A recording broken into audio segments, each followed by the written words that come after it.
अस्सलामुअलैकुम, welcome to my channel. आज मैं आपके लिए बना रही हूँ चॉकलेट चिप्स कुकीज़, जिसको आप एक बार बनाएंगे बहुत ज़बरदस्त बनते हैं। ये घर में बहुत सस्ते बन जाते हैं। इसको बनाना स्टार्ट करते हैं। मैंने लिया है 100 ग्राम बटर, अनसॉल्टेड बटर है ये। 100 ग्राम बटर लेंगे, सॉफ्ट होना चाहिए। इसको पहले हल्का सा बीट करेंगे। इस तरह बीट करने के बाद मैं इसको स्पैचुला से, अगर आपको ज़रा सा इस तरह हार्ड है तो इस तरह स्पैचुला से इसको मिक्स कर लें ताकि ज़रा सा ये सॉफ्ट हो जाएगा। 100 ग्राम्स बटर होता है 4 टेबल स्पून या 4 आउंस बटर लेंगे। इसको अच्छी तरीके से बीट करेंगे। देखें कितना ज़बरदस्त इसको बीट करना है। अनसॉल्टेड लेंगे बटर। जब ये मिक्स हो जाएगा फिर मैं इसके अंदर डाल दूँगी कैस्टर शुगर। कैस्टर शुगर डालने के बाद इसके अंदर मैं डाल दूँगी ब्राउन शुगर। इसमें दोनों शुगर जाएंगी, ब्राउन शुगर भी और कैस्टर शुगर भी। इसमें कैस्टर शुगर डालना ज़रूरी है, नॉर्मल शुगर इसके अंदर नहीं डलेगी, इसमें कैस्टर शुगर ही डलेगी। इन दोनों को मिक्स करेंगे। फिर मैं इसके बाद इसके अंदर डाल दूँगी एक एग,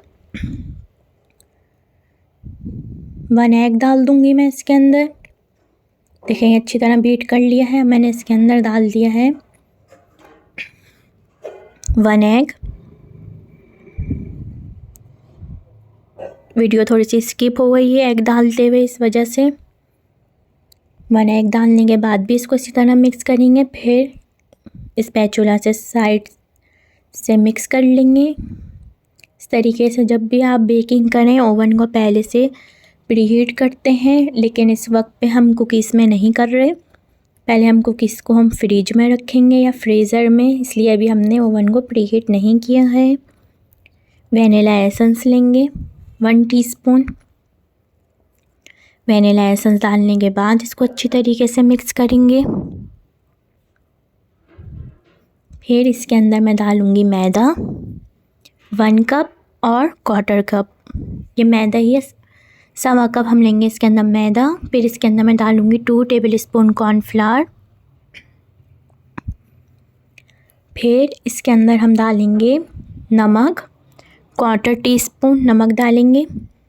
बेकिंग सोडा डालेंगे इसके अंदर। बेकिंग सोडा डलेगा इसके अंदर, जो पकौड़ों का सोडा होता है, खाने वाला सोडा, ये बेकिंग सोडा है। इसके अंदर बेकिंग पाउडर नहीं डलेगा, इसमें डलेगा पकौड़ों का खाने वाला मीठा सोडा जो होता है, ये वो बेकिंग सोडा है। इसको बेकिंग सोडा कहते हैं। वो डालेंगे हम इसके अंदर और इस तरीके से इसके अंदर मिक्स करेंगे अच्छी तरीके से। फिर हम लास्ट के अंदर मिक्स करेंगे इसके अंदर चॉकलेट चिप्स, क्योंकि ये चॉकलेट चिप्स कुकीज़ हैं, तो इसको हम चॉकलेट चिप्स डालेंगे इसके अंदर। तरीके से मैदे को छान के डालेंगे। सारी चीज़ें तरीके से छान के डालनी है। फिर इसको हम स्पैचुला से मिक्स करेंगे ताकि ये डो की लुक में आ जाए, ताकि ये अच्छी तरीके से डो की शक्ल में आ जाएगा। फिर इसके अंदर अब मैं डालूँगी, जब ये मिक्स होने लगेगा ना, तो फिर इसके अंदर मैं डालने दूँगी चॉकलेट चिप्स।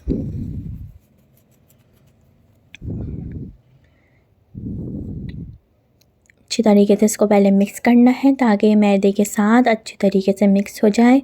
इस वक्त पे जब आप मैदे से मिक्स करेंगे तो इस वक्त पे आपको थोड़ा सी डो बनती हुई नहीं लगेगी, तो क्योंकि इसके अंदर बटर है, गर्मी भी है, तो इसके अंदर हमने चॉकलेट चिप्स डाल दिया। और अभी आपको लग रहा है ज़रा सा बैटर टाइप, तो इसको हम कर देंगे फ्रिज में रख देंगे आधे घंटे के लिए क्लिंग लगा के। इसको मैं फ्रिज में रख रही हूँ क्लिंग रैप लगा के। क्लिंग रैप लगाने के बाद मैं इसको फ्रिज में रख दूँगी। अब फिर आपको मैं बताती हूँ आधे घंटे के बाद हमें इसे क्या करना है। मैंने इसको आधे घंटे के लिए फ्रिज में रख दिया है। देखें कितना ज़बरदस्त ये सेट हो गया है। जब उस वक्त पे हम इसकी बॉल बनाते तो ये बॉल नहीं बनती, क्योंकि फ्रिज में जाके ये बटर सेट हो गया है, हार्ड हो गया है।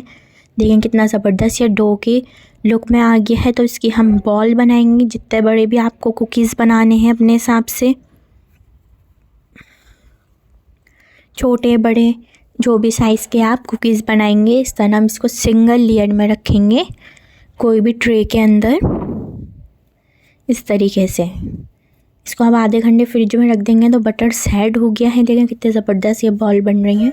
कोई भी अपने साइज़ का आप कुकीज़ बना सकते हैं इस तरीके से।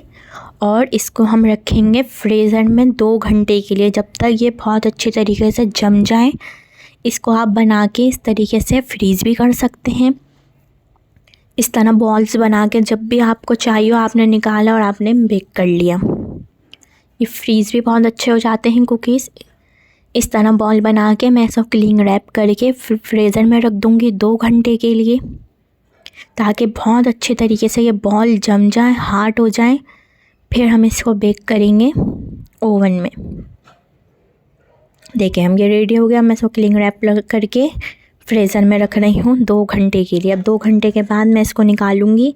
मैंने लिए है बेकिंग ट्रे। इसके ऊपर मैंने कोई ग्रीस नहीं किया, कोई मैदा नहीं डाला, कोई ब्रश से ऑयल ब्रश नहीं किया। आप देखें, अब मैं आपको निकाल के दिखाती हूँ। देखें कितने ज़बरदस्त ये जम गए। देखें आपको मैं टैप करके दिखा रही हूँ। ये बिल्कुल फ्रोज़न बॉल है। और इसको करीब करीब नहीं रखेंगे, दूर दूर रखेंगे, ताकि ये अभी जब ये फूलेंगे, जब ये बेक होने जाएंगे तो ये फैलेंगे, कुकीज़ के हमने बिस्किट के लुक में आएंगे। ये तो दूर दूर रखना है, आपको गैप दे के रखना है, ताकि जब ये राइस फूलें जाके ओवन में तो एक दूसरे के साथ मिक्स ना हो। 180 डिग्री पे इसको हम बेक करेंगे 10 से 12 मिनट के लिए। और जब आप इसको बेक करेंगे 12 मिनट के बाद आप देखेंगे तो ये ऊपर से सॉफ्ट हो रहे होंगे। आप कहेंगे ये कच्चे हैं, लेकिन ये सेट हो जाएंगे। कुकीज़ होते हैं ऊपर से सॉफ्ट और नीचे से क्रिस्पी। कुकीज़ हमेशा सॉफ्ट होते हैं ऊपर से। जब आप इसको बेक करके निकालेंगे तो ये ऊपर से सॉफ्ट हो रहे होंगे। इसको मैंने इसी पे ही छोड़ दिया है ठंडा करने के लिए। अब मैं इसको निकाल के आपको दिखाती हूँ। देखिए नीचे से है ये क्रिस्पी, ऊपर से है ये सॉफ्ट। जब आप इसको बेक करके निकालेंगे ओवन में से ये ऊपर से बहुत सॉफ्ट हो रहे होंगे। 12 से 15 मिनट के अंदर ये बहुत ज़बरदस्त से ये बेक हो जाते हैं। देखिए नीचे से क्रिस्पी, ऊपर से सॉफ्ट, कितने ज़बरदस्त से ये chocolate chips cookies biscuit cookies तैयार हैं। तो ट्राई करिएगा।